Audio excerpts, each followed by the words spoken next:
घूम के लेना सीटी। नमस्कार, आप देख रहे हैं तहलका इंडिया 24 न्यूज़ चैनल। मैं आपका मित्र हनीफ खान बहल। लगातार हम आपके सामने अपडेट दिखा रहे हैं, जैसे आपके सामने जो बड़े से बड़े नेताओं के इंटरव्यू, क्योंकि अभी फ़िलहाल विधानसभा चुनाव चल रहा है और सरगर्मियाँ बड़ी तेज़ है। यकीनन में आप देख रहे होंगे हर प्रत्याशी अपना खेल लगातार जारी कर रहा है, जैसे अपने से मिलना है, कहीं होल्डिंग्स वगैरह है। मेरे सामने तेलूराम जी हैं, कार्यकारी प्रदेश अध्यक्ष हैं, और ये हासी से प्रत्याशी भी है यकीनन में, क्योंकि लगातार अपनी अपडेट गांव के सत्तर पे है, मुद्दे पे हर समय उठाते हैं और बवानी खेड़ा के प्रभारी भी है। सबसे पहले आपका स्वागत है सर। धन्यवाद आपके सभी चैनल के सभी दर्शकों को मेरी तरफ से और कांग्रेस परिवार के तरफ से बहुत बहुत धन्यवाद। आपका ये लगातार जैसे है, आपको इतनी बड़ी जिम्मेदारी दे रखी है, आपको इसको कैसे निवेदन करते होंगे? जैसे आप खुद का लिए समय निकालना पड़ता है कि आसी में जाना है, प्रत्येक गांव की समस्या है उन पर उठाना है, मुद्दे वगैरह है, और भी जो पानी की व्यवस्था अच्छी नहीं है, चिकित्सा अच्छी नहीं है, बहुत सारी समस्या, गंभीर समस्या है। हरियाणा के अंदर हालात अच्छे नहीं है, ये क्या कहेंगे आप इस बारे में? देखिए, जो ये बीजेपी की सरकार है, इसने सबसे पहला काम तो भाई से भाई को लड़वाने का काम किया जी। हमारा हरियाणा का जो भाईचारा था 36 बिरादरी का, वो भाईचारा खराब करने का काम किया। उसके बाद जो हमारे नौजवान थे बच्चे, उनके रोजगार में इन्होंने रोजगार ख़त्म कर दिया, लोगों को बेरोजगार कर दिया, जवान बच्चों को, उनको दर दर की ठोकरें खानी पड़ रही है, पीने के पानी की समस्या। दूसरी जो कानून व्यवस्था है उसमें हरियाणा इतना बदहाल है, आए दिन कहीं गोली मारी जा रही है, कहीं छीना झपटी हो रही है, कहीं लूटमारी हो रही है, हर जगह ये बुरा हाल है हरियाणा में। चौधरी भूपेंद्र सिंह जब मुख्यमंत्री थे, हरियाणा की कांग्रेस पार्टी की सरकार थी, उस टाइम पे चौधरी भूपेंद्र सिंह हुड्डा ने आते ही बदमाशों को ये कह दिया था या तो जेलों में रहो या हरियाणा छोड़ जाओ। लेकिन इस बीजेपी की सरकार में आए दिन कभी गोहाना में दूधिया की गोली मार दी जाती है, कभी सोनीपत में गोली मार दी जाती है, कभी हांसी में हमारे सैनी साहब थे जो बड़े बिजनेसमैन थे और जेजेपी के नेता थे, उनको गोली मार दी जाती है, कभी हिसार में। वैसा बुरा हाल देश का कानून व्यवस्था बद से बदतर है ये। बिल्कुल आपने लगातार आप जैसे मुद्दे बता रहे हैं कि ये जो जंगल राज बन चुका है, जैसे आपने कहा है कि आप एक चीज़ और बताइए कि आने वाले टाइम के अंदर इन चीज़ों को कैसे हैंडल कर पाएगी कांग्रेस पार्टी, क्योंकि जंगल राज बन चुका है, रोज़ाना करोड़ रुपए फिरौती मांगी जा रही है। अब इससे पब्लिक को, आम व्यक्ति को तो खतरा है, बड़े बड़े से लोगों को भी बड़ा खतरा है। देखिए, जब कांग्रेस पार्टी की सरकार बनेगी, आने वाले 2 महीने बाद कांग्रेस की सरकार आ जाएगी, पहले वाला काम फिर करेंगे, या तो बदमाश जेल में रहेंगे या हरियाणा छोड़ जाएंगे, उसके बगैर काम चलेगा नहीं। जब प्रशासन अपना काम करेगा, जब बात बनेगी, बगैर प्रशासन के काम नहीं। अब इनके तो हाथ में ना तो प्रशासन है, ये ना प्रशासन, इन पे लगाम बेलगाम है प्रशासन। ये देखो, ये कहते हैं जीरो टॉलरेंस, तहसीलों में पैसा मांगा जा रहा है, आए दिन लोग पकड़े जा रहे हैं, कभी 2 लाख में, कभी 1 लाख में, कभी कोई रजिस्ट्री जो 500-400 रुपये में होती थी गरीब आदमियों की, 50-50 हज़ार रुपये दे के रजिस्ट्रियाँ करवाई जा रही हैं। ऐसा बुरा हाल इस टाइम पे देखो, छोटी पंचायत जिसको कहते हैं उनको इन सरपंचों को पिटा, आशा वर्कर को पिटा, जेबीटी टीचर थी तो उनको पिटा, उसके बाद आप देखो आशा वर्कर को पिटा, नंबरदारी इन्होंने ख़त्म कर दी। इन्होंने छोड़ा क्या? इन्होंने तो एक तरफा ऐसा माहौल कर दिया, बुरा हाल, भाई से भाई को लड़वा दिया। और हरियाणा का जो भाईचारा 36 बिरादरी का था, वो भाईचारा था, अगर हम बवानी खेड़ा के हैं और हंसी में बारात लेके अपने बेटे की गए तो वहाँ जाके यूँ पूछते थे हमारे बवानी खेड़ा की कोई लड़की ब्याही हुई है क्या? ये तो नहीं पूछते थे किसी फलानी जाति की लड़की ब्याही है क्या। हमारे गांव की लड़की पूछते थे कि हमारे गांव का कोई भांजा जमाई हमारे गांव की लड़की ना हो। और अगले जिसके घर पे बारात जाती थी वो भी यूं पूछते थे कि हमारे गांव का कोई भांजा जमाई बारात में तो नहीं आ रहा। ये हाल था हमारा भाईचारे का। और इन्होंने तो आते ही किसानों को 13 महीने वहाँ बैठना पड़ा बॉर्डर पे। आप ये देखो किसानों को 750 किसान शहीद हो गए। इन्होंने कहा अगर एक उनके सांत्वना में एक शब्द नहीं बोल पाए। ये वो लोग हैं, इनको ना परिवार से कोई लेना देना, ना इन्होंने भाईचारे से कोई लेना देना। हिंदू मुसलमान और जहाँ चुनाव होता है वहाँ भाईचारा खराब करते हैं। कहीं गुजरों को पटेल से लड़ा दिया, कहीं मीणों को गुजरों से लड़ा दिया, कहीं जाट नॉन जाट का कर दिया। इन्होंने चुनाव के टाइम पे इससे सोया कुछ नहीं है। टिल्लूराम जी, हम पुरानी खेड़ा में आ जाते हैं, आप प्रभारी हैं, तो यहाँ पर 70 करीब जो प्रत्याशी जिन्होंने अपना नॉमिनेट किया, जैसे अब उन्होंने फॉर्म अप्लाई किया है, उसको आप कैसे निपटेंगे? दूसरी बात एक चीज़ और बता रहा हूँ, आपका भीतरघात का कितना वो रहेगा? क्योंकि ऐसा नहीं लग रहा है कि कुछ प्रत्याशी पूरे पैसे के बल पे पैसे बहा रहे हैं, कुछ जोर आजमाइश कर रहे हैं कि मैं उससे ऊपर हूँ, वो मुझसे ऊपर नहीं, मैं उससे ऊपर हूँ, ऐसा ग्राउंड में देखते भी हैं। तो उसको कैसा निपटा जाएगा? देखो मैं आपको बताऊं, जो कांग्रेस का वर्कर है ना, वो एक सहनशील और सहनशीलता वाला इंसान है। कांग्रेस का वर्कर ऐसा नहीं है कि एक दूसरे से लड़ाई करे। कांग्रेस में जो प्रत्याशी हैं, जो टिकट मांग रहे हैं, वो लोग सबको हक है, छोटे से कार्यकर्ता से लेके बड़े से नेता तक को हक है। भीतरघात का खतरा? भीतरघात का कोई खतरा नहीं। ये प्रतिस्पर्धा है। जब कोई खिलाड़ी आता है, 70 खिलाड़ी होते हैं, दौड़ने वाले जीतेगा एक ही। हमारे यहाँ 70-72 नहीं मिली, वो टिकटार्थी। बागी बन गया, तब क्या होगा वो सर? बागी नहीं बनेंगे। वो हर टिकटार्थी ये चाहता है कि कांग्रेस पार्टी की सरकार बने, और हर टिकटार्थी को ये पता है कि बारात में दुल्हा एक ही होता है, और विधानसभा के चुनाव में भी दुल्हा एक ही होगा, एक ही टिकटार्थी होगा। सारे साथी तन मन धन से उसकी मदद करेंगे और उसको चुनाव जिताएंगे, और हरियाणा में कांग्रेस पार्टी की सरकार बनाएंगे। आने वाले समय में चौधरी भूपेंद्र सिंह हुड्डा ने जो पिछले 10 साल का कार्यकाल था, उसी तरज पे हरियाणा को नंबर 1 बनाएंगे। जान लेते हैं सर, कुमारी सैलजा एक तरफ है, एक तरफ भूपेंद्र सिंह हुड्डा है, दोनों अलग अलग कैसे हैं? आप देखो मेरी बात सुनो, मेरी ड्यूटी लगी भवानी खेड़ा में, सैलजा जी लगी हुई है। आप उनके होल्डिंग देखना, उन पर चौधरी भूपेंद्र सिंह हुड्डा का फोटो है, उन पे उदयभान जी का फोटो है, उन पे दीपक बावरिया जी का, प्रभारी जी का फोटो है। और हमारे पोस्टर आप देख लो, मैं घर घर कांग्रेस, हर घर कांग्रेस वाले पोस्टर देख लेना, मैं आपको दिखा देता हूँ।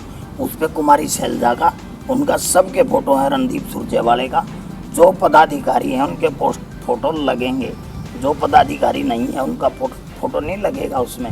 जो हमारी कांग्रेस एकजुट है, यहाँ विधानसभा में विधायकों की प्रतिस्पर्धा है, वहाँ चीफ मिनिस्टर की है। लेकिन जो चीफ मिनिस्टर बनेगा, वो चीफ मिनिस्टर 46 विधायकों से बनेगा, और हमारी कांग्रेस पार्टी की सरकार बनेगी 100%। हरियाणा के नायब सिंह सैनी सीएम साहब कहते हैं कि अब की तीसरी बार फिर भाजपा की सरकार होगी और कहीं भी कांग्रेस का कुछ जनाधार नहीं है। आप लोकसभा के चुनाव में देखो, ये तो कहते थे एक भी सीट नहीं जीतेंगे। विधानसभा में 5 सीट जीते, हाफ ले दिए। लोकसभा में हाफ, और विधानसभा में करेंगे इनको साफ। इन लोगों को गांव में तक घुसने तक नहीं दिया गया। ये किस बेस पे करें? 75 पार का नारा इनका फेल हुआ, 400 पार का नारा लोकसभा में फेल हुआ। ये लोग फेल हैं, धोखाधड़ी करते हैं और कुछ नहीं है। धरातल पे हमारा कांग्रेस का एक एक कार्यकर्ता, छोटे से लेके बड़ा तक, अपने काम में लगे हुए हैं। जैसे सैलजा जी इस तरफ यात्रा पर, संदेश यात्रा पर लगी हुई है, और दीपेंद्र जी हरियाणा मांगे हिसाब के तहत ऑल इंडिया कांग्रेस कमेटी के प्रोग्राम में लगा हुआ है। इंडियन नेशनल लोकदल का बसपा पार्टी का गठबंधन हो चुका। हाल ही में कल बाडेडा में उनकी सभा हुई थी, काफ़ी भीड़ देखने को मिली थी। उसको आप कैसे देख रहे हो गठबंधन को? फिर दूसरी बात, इंडियन नेशनल के महासचिव है अभिषेक चौटाला ने ये कहा कि भाजपा और जो कांग्रेस है एक थाली के चट्टे पट्टे हैं, दोनों ही किसानों से, मजदूरों से कोई सरोकार नहीं है। देखो, ये कहते हैं झूठ। जब किसान आंदोलन चल रहा है, हमारे किसान शहीद हुए, आदरणीय दीपेंद्र हुड्डा, चौधरी भूपेंद्र सिंह हुड्डा और उदय भान जी ने एक बात कही कि जितने भी हमारे विधायक हैं टोटली पैसा एक एक सैलरी अकाउंट में डाले। जो शहीद हुआ उसके परिवार को 2-2 लाख रुपए दीपेंद्र हुड्डा जी खुद जाके दे के आए और उनके परिवार से सरकार बनते ही एक एक नौकरी लगाएंगे। ये बोलता है अभय सिंह चौटाला और बीएसपी और जेजेपी, ये बीजेपी की बी टीम है। आप खुद जीत नहीं पाए, सारी लोकसभा में जमानत जब्त करवा ली। किस मुंह से कह रहे हैं ये? हम तो 5 सीट जीते हैं और 5 सीटों पे बराबर में रहे हैं। 31,000 से मात्र 28,000 से 31,000 से 2 सीट हम इतने कम मार्जिन से हारे। बाकी तो हम नज़दीक ले आए, को 64,000 पर ले आए 5 लाख से जीतने वाले को, और एक 7 लाख से जीतने वाले को 2.25 लाख पे ले आए। हमारा वोट बैंक बहुत बड़ा है। हरियाणा में इतना वोट बैंक बड़ा है, इतना कहीं नहीं बढ़ा पूरे भारत में। बिल्कुल। अब आपके क्षेत्र में चलते हैं जहाँ से आप हासिल से खुद चुनाव लड़ना चाहते हैं, आपकी कितनी दिली इच्छा है या फिर आपके समर्थकों की इच्छा है, तो वहाँ पर अगर आपको हाईकमान आपको टिकट दे देती है और आपको हासी की जनता आपको आशीर्वाद दे देती है, तो हासी की जनता के लिए आप क्या करेंगे जिसमें बहुत सारी मूलभूत सुविधाओं से वंचित है आज हासी? देखिए मेरी बात सुनो, हमारे हांसी में हॉस्पिटल उसको ट्रामा सेंटर हॉस्पिटल बनाने का काम करेंगे, ताकि के कारण जो हाईवे बन गया उस पर एक्सीडेंट वगैरह हो जाते हैं, वहाँ से उन्होंने रेफर करना पड़ता है, जो कि सुविधा नहीं है। टोटली डॉक्टर वहाँ पे होंगे, पीने के पानी की सुविधा, बिजली की सुविधा, और जो शहर का जो बुरा हाल इन्होंने खोद के गिर रखा सारा कर दिया खराब, उसकी जो शहर का हाल वो बढ़िया करेंगे। गाँवों में हर आदमी को पहले सुविधा चौधरी भूपेंद्र सिंह हुड्डा ने वो दिया है 15 वादे। बुजुर्ग की पेंशन 6,000 करेंगे, 300 यूनिट बिजली की फ्री होंगी हर घर के लिए, सिलेंडर 500 रुपये का होगा, और जो किसान हैं उनकी एमएसपी पे बिकेगी। बैकवर्ड क्लास के लोगों के लिए जो पहले 100 गज के प्लाट SC और BC को मिलते थे वो दोबारा शुरू करेंगे, लेकिन उसमें एक हमने सुधार किया है। पहले प्लाट कब्जा नहीं मिलता था, प्लाट काट दिए, पंचायत की ज़मीन थी उनको कब्जा नहीं मिला। अब की बार गलियां पक्की करके 2 कमरे का सेट बना के 2 रूम सेट, 2 कमरे, लैट्रिन, बाथरूम, रसोई और बिजली का मीटर लगा के बल्ब चार्ज कर उसको चाबी सूख देंगे। वो काम करेंगे अब की बार हम, वो पहले वाला काम नहीं करेंगे। हमारे SC BC के और BCA के बच्चों को वजीफा सुविधा जो इन्होंने बंद कर दी वो दोबारा शुरू करेंगे। शिक्षा में सुधार करेंगे। जो शिक्षा का जो स्तर इतना गिरा दिया इन्होंने, हमारे शिक्षा मंत्री होते थे कंवरपाल जी, उसको 1,06,000 निकल आ रहा है, वो शिक्षा मंत्री बना के बिठा रखे। उनको शिक्षा के बारे में जिसको नहीं पता, शिक्षा का स्तर इतना बढ़िया करेंगे अब की बार, कोई अंत नहीं। स्कूलों की बिल्डिंगें हैं जर्जर हालत में होगी पड़ी हैं, उनको बनाने का काम करेंगे। इन्होंने जो 4980 स्कूल बंद करे हैं या मर्ज कर दिए, उन स्कूलों को दोबारा चालू करने का काम करेंगे कि उनमें गरीब के जो बच्चे पढ़ते हैं, पूरे हरियाणा के स्कूल हैं, एक स्कूल में 30 से 35 बच्चे लगभग स्कूल में थे, 5,000 स्कूल बंद हो गए, 1.5 लाख से ऊपर के हमारे जो बच्चे थे वो बेघर हो गए। एक स्कूल में 5 टीचर थे, 25,000 JBT टीचरों की नौकरी ख़त्म कर दी इन्होंने। वो काम हम करेंगे। इन्होंने JBT ख़त्म करी, हमने 2 भर्ती, चौधरी भूपेंद्र सिंह हुड्डा ने 2 भर्ती JBT की करी थी और टीचर लगाने का काम कराया था। मेवात कैडर अलग बनाया था और ये अलग। चौधरी भूपेंद्र सिंह हुड्डा ने हरियाणा को आगे ले जाने का काम कराया था और 10 साल में इन्होंने हरियाणा को 25 साल पीछे धकेल दिया। और दूसरी बात, हमारे टाइम में 64-65 हज़ार करोड़ रुपये, 64-65 हज़ार करोड़ रुपये जो वो था हमारे प्रदेश पे कर्ज, आज इन्होंने 3 लाख करोड़ रुपए कर दिया। कैसे हुआ? इन लोगों ने देश को लूटा है और कोई काम नहीं किया। आपके हमारे हांसी में एक रूट हम बना दिया, 6 महीने बाद फाट गया, उसको दोबारा पाट के दोबारा बना दिया, फिर पाट गया, उस पर तारकोल बिछा रहे हैं। एक गली जो कल बनाई वो 1 हफ्ते बाद फट गई, उसमें खड़े हो गए तो उसका कौन जिम्मेवार है? मैं 80 के विधायक से पूछना चाहता हूँ, जो 1000 करोड़ लगाने का दावा करता है, उसमें से अगर आधे भी लगाए हों तो भी हमें श्वेत पत्र जारी कर दे और हमें बताए कहाँ लगे हैं पैसे। उन लोगों ने, इन्हीं की बीजेपी के एक नेता ने आरोप लगाए विधायक पे कि विधायक 40% कमीशन लेता है, प्रॉपर्टी डीलिंग का काम करता है। विधायक को तो शर्म आनी चाहिए, डूब मरना चाहिए, उसको तो बीच में छोड़ देना चाहिए कि मेरे बस का काम नहीं है। उन्होंने तो पूरे 80 हल्के को लूट लिया, कहीं ज़मीन ले ली सस्ते भाव में, जिला बनाने के नाम पे उन्होंने ठगी करी है 80 हल्के से। उन्होंने कहीं किसी प्रकार का कोई काम नहीं किया। जब ये विधायक कांग्रेस में था हमारे साथ, हमने एशिया का सबसे बड़ा वाटर टैंक चौधरी भूपेंद्र सिंह हुड्डा ने बनाने का काम किया, कांग्रेस पार्टी ने काम किया। लाला जो हमारे शहीद लाला जैन साहब थे, उनके नाम पे हमने पार्क बनाने का काम किया। उसके बाद बिल्डिंग बनाने का काम किया, जिसमें सेक्रेटरीट हमारी बनी हुई है। कॉलेज की बिल्डिंग हमने बनाने का काम किया। हमें एक काम तो गिनवा दे कहीं कि हमने ये काम किया। गिनवाने के पास इन पे कुछ नहीं है। काम के नाम पे जीरो और लूट के नाम पे हीरो, इन लोगों के पास ये है। पब्लिक को कुछ संदेश देंगे आप?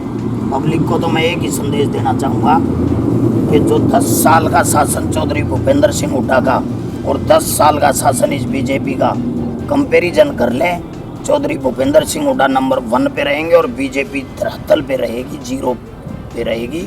और आप लोग कांग्रेस को आने वाले समय में जिताएं और सरकार बनवाएं, ताकि आने वाला समय आपका भला हो सके और हरियाणा फिर से नंबर 1 बन सके। कितनी सीट लेके आ रही है? मेरा जहाँ तक आइडिया है, कांग्रेस अभी जो 75 से 80 के बीच में सीटें लेके आएगी, मेरा जहाँ पूरा, क्योंकि हमने एक नारा दिया था पहले उसमें लोकसभा के चुनाव के बाद कि लोकसभा में हाफ और विधानसभा में साफ, हमारा ये नारा है। चलिए, बहुत बहुत थैंक यू, बहुत बहुत धन्यवाद, आपने कीमती समय दिया है। बहुत बहुत इस वीडियो को ज़्यादा से ज़्यादा शेयर करें, लाइक करें। ये था तेलूराम जी का एक इंटरव्यू खास। जय हिंद।